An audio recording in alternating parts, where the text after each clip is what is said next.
Too many buttons to click. Okay, so it is fantasy football waiver wire day here today, and this one I actually think is one of the more impactful fantasy football waiver wire episodes of the year, with all of the injuries that we had last week, with Brandon Ayuk going down for the season, with Chris Godwin going down for the season, and for the first time with a few of these, it is not just, oh, these guys have gone down for the season. It is these guys have gone down for the season, and there's actually kind of a replacement for them, or at least a perceived replacement for them. So I do think that this one is pretty interesting. Also, we are now getting to the point where it's time to start looking ahead to the playoffs and getting toward the trade deadline as well. So I do think that there is a little bit of intrigue coming up here with this waiver wire period here.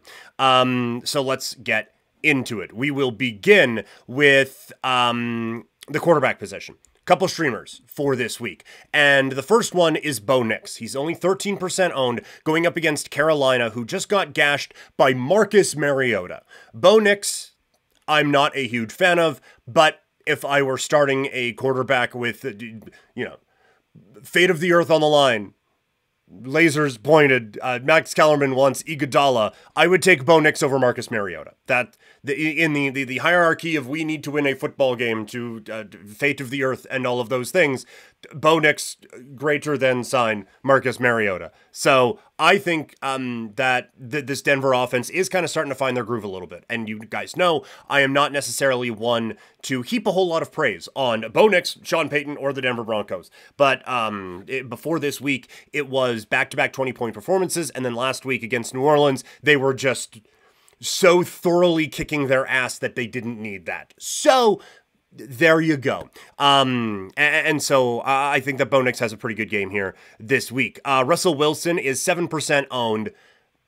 I know. But facing the Giants defense that just got kind of beat up a little bit with I get through the run game here, but this has not been a Giants defense that has been overly resistant to a lot when it comes to fantasy quarterbacks this year. And so I do think that that is a pretty good option. Swim Diamond asking, 10-team full PPR. My team, Lamar Jackson, Saquon Barkley, Najee Harris, Amon-Ra St. Brown, A.J. Brown, McBride, and Garrett. Bench, Amari, DJ Moore, Brooks, I'm assuming that's Braylon Allen. Would you trade A.J. Brown for Kamara? I'm assuming the Garrett is Garrett Wilson. I was trying to think of like, who the fuck's last name is Garrett? But I don't think I would.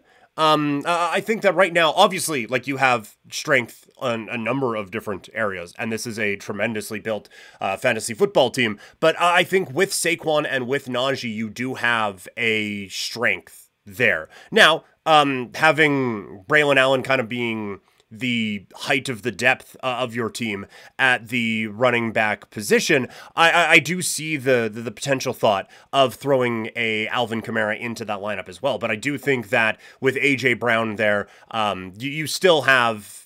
I think potentially, honestly, you could maybe get a little bit more than just Alvin Kamara at this point, but I do also think that you don't need to really make that move. I like your running back room. I think Najee has actually been running pretty well. I know that Jaylen Warren probably will factor into this offense a little bit more, but I still think you have a good running back room there. And while, yes, you do have some very talented receivers as well, I don't think you need to be making that move at this particular time. I would try to maneuver a couple of your bench pieces and if you want to add some depth at the running back spot, but I don't think you need to be necessarily making that particular move. But yeah, guys, keep the questions coming right now in the chat, and we'll answer them as much as possible. Toxic, my decision to have Drake May paid off big time. 276, couple of touchdowns on a week where not a lot of people were doing anything at the quarterback position. It's a pretty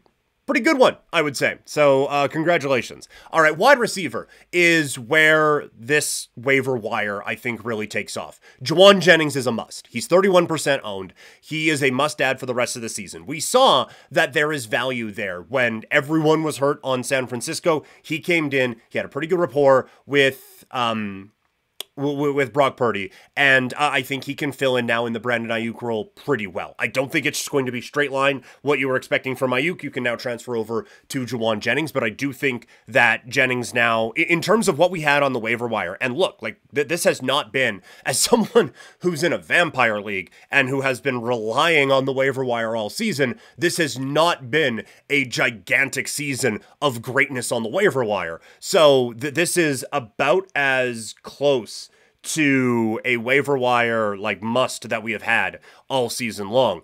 Behind him at 14% is Ricky Pearsall. If you were looking at Jennings, this is a pretty good runner-up. I think that he is going to factor into this offense a little bit more and a little bit more and a little bit more as the season goes on. Also, as if Debo's not going to get hurt at some point this season, right? Like, he misses this game with illness. He has had some trouble staying on the field. I think he is legitimately one of the most talented wide receivers in the league, but the boy has some trouble staying on the football field. And so all of a sudden now there's a path there for Ricky Pearsall to get a little bit more volume in what is still a pretty good offense out in San Francisco. And then we get into a little bit deeper with Jalen McMillan. 8 targets. Now that is a little bit skewed. He's for Tampa Bay, by the way, for those who don't know, which...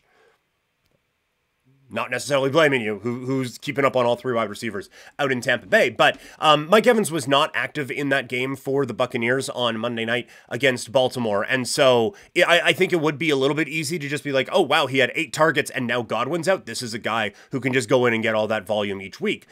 That's probably not going to be the case. And it will probably be kind of stretched out a little bit between him and Palmer in that offense. But I think McMillan is the closest, again, to a straight line. Well, Godwin's out, so this guy's going to come in and try to fill this role now. I do think, like I said, a lot of those targets are going to get spread out, but I think McMillan is going to be the one who already seemed to have a little bit of Baker Mayfield's eye anyway, and a little bit of the eye of this offense, and so I think he will be good there. And then Cedric Tillman should be available in your league. He is 0% owned. He came up with a big game with Amari Cooper out. And now the Browns offense does not have the anchor of Deshaun Watson that they need to work through now. And we will see what the quarterback situation is in Cleveland going forward. But for now, it's better than it was. And so Cedric Tillman, I think, is a very valuable add in a lot of leagues as the season kind of goes along.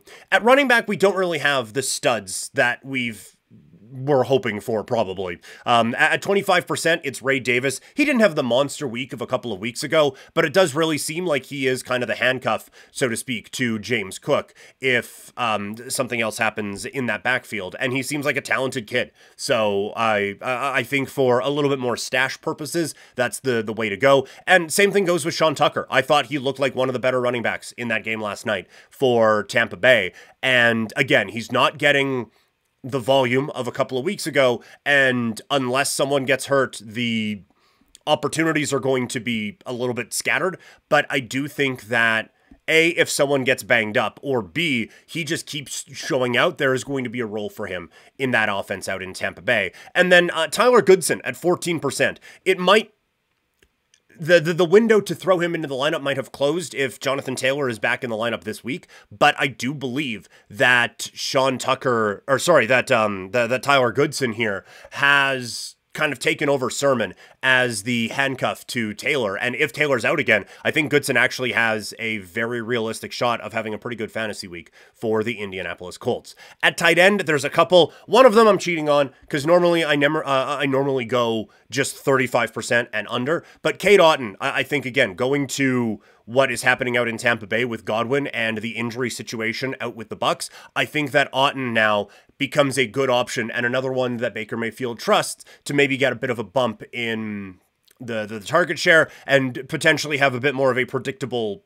workload than some other tight ends may be having. Also, Taysom Hill at 29%. There is, according to Dennis Allen, quote, a chance that Taysom Hill plays this week, and they were using him as a Mr. Everything. He was a goal line quarterback. He was definitely getting in the offense as a tight end, and now with some injuries in this offense, all of a sudden things open up for Taysom Hill to potentially have a little bit more of the share of the offense out in New Orleans. And so if you can afford a tight end stash, if Taysom Hill isn't healthy this week, I think that would be a really valuable way to go. And then lastly, I didn't write a defense down, so we're going to search for this one live right here on the stream. I guess I don't know how I missed that, but mistakes are made, right? So, okay, here we go. Let's, player list. Let's go here, all available. Let's go down to the defense, and shaboing.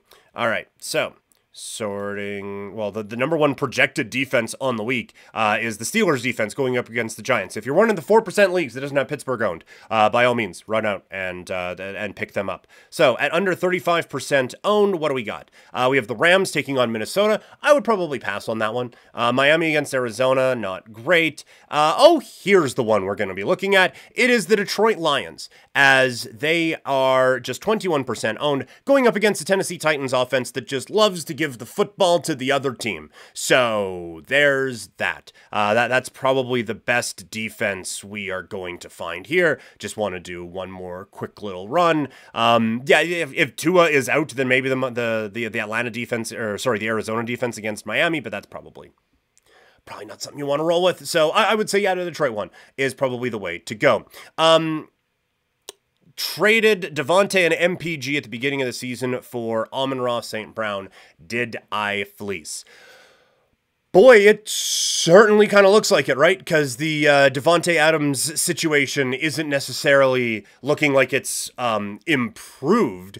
And so that's not great. As someone who I had Davante Adams in a number of different leagues because I thought, well, he's going to get a boatload of targets out in Vegas, and then he's probably going to get traded and he's going to go to a better offense. And now he's been traded and it still didn't look that great in week one. So there's that. And then for Pittman, who I'm assuming is the MPJ that we are referring to, I think that offense has been so inconsistent that it has taken a talented wide receiver who should be kind of at least lock number 2 on most fantasy teams and made him very unreliable. And Amon-Ra St. Brown, no matter where this offense goes, and now for a couple of weeks without Jameson Williams, that no matter where this offense goes, Amon-Ra St. Brown is going to be there to be able to have that reliable workload, and he's talented enough that he can turn that into some pretty big games. Also, continuing off of this one from Mini Moneymaker, so after the Devontae and Pittman trade for Amon-Ra St. Brown, he said, then he dropped Devontae when he got hurt. I picked him back up and just traded him for Bowers. Yeah, that's how you do that. That is, even if all you did was just trade Devontae for Brock Bowers at the beginning of the year, that still feels like a win, considering how all over the place tight end has been and how kind of reliable Bowers has been. That feels pretty good. So that bravo on turning Davante Adams and MPJ into Amon-Ra St. Brown and then Brock Bowers. That is some excellent work. And thank you, Mini Moneymaker, for the follow.